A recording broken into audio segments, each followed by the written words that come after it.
After 2 events and a bit of a break for Tour de Endurance, the Hellclowns lead 40 points, a gold and the bronze in their first 2 events. They're 8 points over the Condiment Kings, who just won gold. Citrus Sprinters and Green Peacocks are close behind. We're on to a new event for Event 3 of Season 3, the Swing Wave. In the Swing Wave, teams with all 4 of their marbles will go down these valleys, and the number of points they get for each marble will depend on how far they get. But if they overshoot it, you might lose your points. It'll be the total scores added up that give you the team's points. Every team will swap lanes after their first run and their second, and then it will be the sum of the 2 runs that determines the total team score. So you see in the Expedition Pre-Show Round 1, the Black Holes 34 points compared to the Sky Dragons 19. You saw there was a 12 there. If you sink on that little green square, you get 12 points. If you overshoot the full wave, you get 1, or just fall off as that Black Holes member did, they would get 1 point. But all the Black Holes there went way too far. They were going too quickly. 2 of them hit the 1. One of them does get the 12, but as a result, 23. But their first run gets them 57 to the Sky Dragons 46. Give you a bit of a taste as to how this event works as we move into Run 1. Alright, Serpent Speeders and the Great Kills. So kick off the actual competition in the Swing Wave. Serpent Speeders getting very close, but I think one of them is knocked behind, and 2 of the Grayscales are falling out. That is not going to be good for our Season 1 champions, but Serpent Speeders they also get 1 on the 1, so I think both teams will be looking to improve in the next run. So 22-21, that's not great compared to what we saw. I think it was a 34 from the Black Holes was the top scoring run, and they're off again. Serpent Spears this time looking a lot cleaner, and they do push one of their members over, but look at that, a triple in the 10. That is almost very close to perfection from the Serpent Spears. It could have been a 40, but if you look here in the replay, there might have been a little nudge, just pushing his teammate over into the 1. So that's going to be 31 in the second one, and the Grayscales, despite a 12, will lose out 53-49. Serpent Speeders early lead. Yeah, the Grayscales, they look disastrous for them, but they had 1 on the 12, just 3 points short in the second round. But now we move on to the Navy SEALs and the Lagoon Platoon. Every team only gets 2 runs, so you have to make it count. Oh, Lagoon Platoon, they will get 1 on the 12, and unfortunately, you can't get 2 on the 12, so that one of the marbles had nowhere to go but just to get a 1. But I think Lagoon Platoon will be pretty happy with that run. Navy SEALs also on the back foot, but only 5 points down after the first round. That was almost valiant by Lagoon Platoon. They tried to get 2 on the 12. That is practically impossible, but they gave it a red-hot go. Now they're going for it again. Navy SEALs just missed a 12, and Lagoon Platoon this time they play it a bit safe for a good score. 10, 2 8s, and a 5. And Navy SEALs have won all the way back in 4. Too many impacts, I bet. Yeah, there you see at the back of the line. But good play from Lagoon Platoon to have a safe run after a very strong first round. That gets them a 61 to take the lead after round 4. And the Navy SEALs in 4th. So Lagoon Platoon, they do take the provisional lead. Now Party Crashers and the Citrus Sprinters. Party Crashers sitting down in dead last for defending champions. They need to get a move on. Not very known for their prowess in team events, but Party Crashers will get 1 on the 12. Citrus Sprinters will not, and I think this is absolutely horrendous for the Citrus Sprinters. This event so much about keeping it clean and not getting in your way and not avoiding those bumps. And you can see the Citrus Sprinters, 17 for them, but the Party Crashers a respectable 30.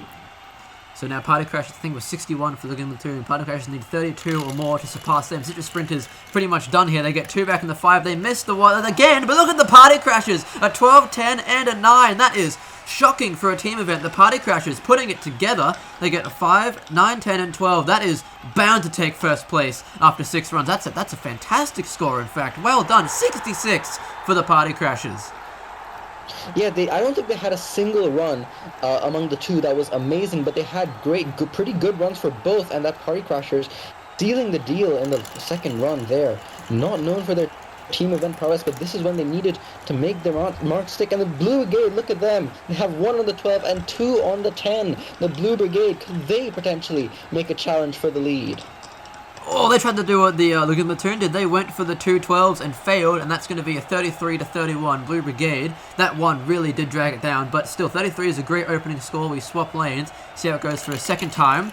A bit more like distance between Condiment Kings, and that does not pan out. They lose 1 to the 1, but there's 2 in the 10s for the Blue Brigade. Another good score there, but we pan back, and that is going to drag it back. 2 5s, only, I think that's 30 again for this round. Another good score for the Blue Brigade, though. Still though, they didn't get any ones, and it's better to get a marble in the 5 than in the 1. So the Blue Brigade, they do go into second place. Condiment Kings actually, a bit under the radar, they also go into 4, so it's still top half provisionally for them. But who would have thought it? The Party Crashers lead in a team event provisionally, and this is exactly what they need, sitting dead last in the standings. Now we move on to run 9 into the second half. Crazy Chickens and the Marauders. Second half of the event underway for these two, and the Marauders were flying down the waves. They were going way too quickly, I thought, but they managed to somewhat work with it. They do push 1 into the somewhat poor 1 ring, but they do sink at 12, 10, and 9. Chickens do the same, but they had less speed, and as a result, 32 to 26. The Marauders early lead in this round, but let's see how run 10 goes as the lanes swap. The Marauders, their back marble was a 9. They can see them. They just get out so quickly. Oh, but they will get a 1 there, and the Marauders, this run is not as good whatsoever. Crazy Chickens have 1 all the way back there in the 3. You can see those back 2 marbles slowing down way too much, and that impact sealed the deal for them.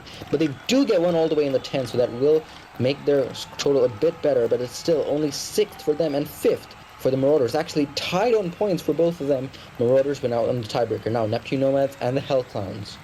Hellclowns team to watch. They've had a great first 2 events here, but they'll have a poor showing here. They've had 3 marbles finish and stop already, and 1 goes in the 1. The Hellclowns, that was an absolutely shambolic performance. 2 3s, a 2 and a 1. That is not even double-digit points for the Hellclowns. What on earth happened there? Meanwhile, Neptune Nomads, oh no, they just missed a 12. So again, not the best performance from both teams here, but the Hellclowns only 9 points in the first run.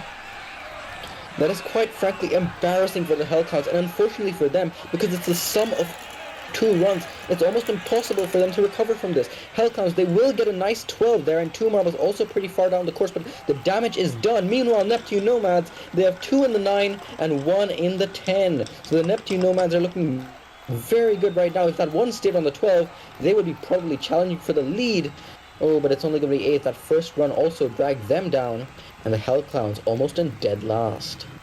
That is not what we expected from podiums in the first 2 events. The Hellclowns want to bring it back, but the White Knights and the Jade Jockeys with just 4 more teams left to see. And look at that, there was a punch there on the bottom lane. The Jade Jockeys could have sunk the best score we've seen all day. And look at that, White Knights stopped in the middle. That's going to be, I think, a 4.5 they're going to wheel that out to. But the White Knights, look at this, a push right there. It could have been 2 10s, a 9 and a 12, but that's a setback for the Jade Jockeys no matter what. But a 32 compared to, 21.5 for the White Knights. Jade Jockeys looking pretty good here, dare I say.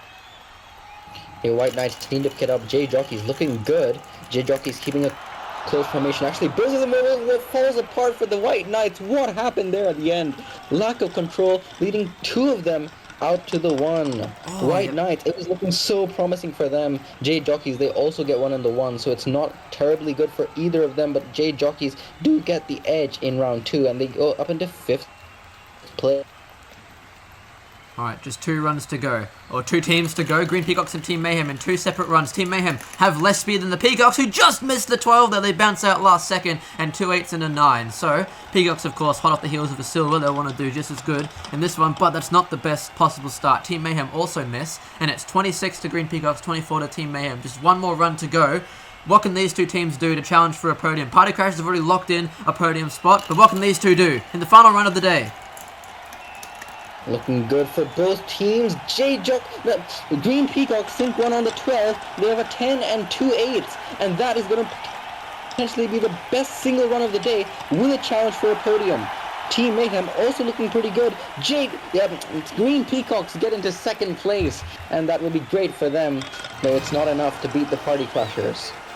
And the Party Crashers captured gold after 2 terrible opening events. The Party Crashers are back on top, but look at that podium. Party Crashers, Green Peacocks, and Blue Brigade. I think I've seen this before rather recently. Big win for the Party Crashers, and ahead of them, behind them, their rivals, the Green Peacocks. Party Crashers, those coming from dead last in the standings, and they will go up 12 spots into 4th. Behind the Green Peacocks, Condiment Kings take the lead. Hellclowns, after a poor event, they drop to 2nd. And stay tuned for the next event, Collision.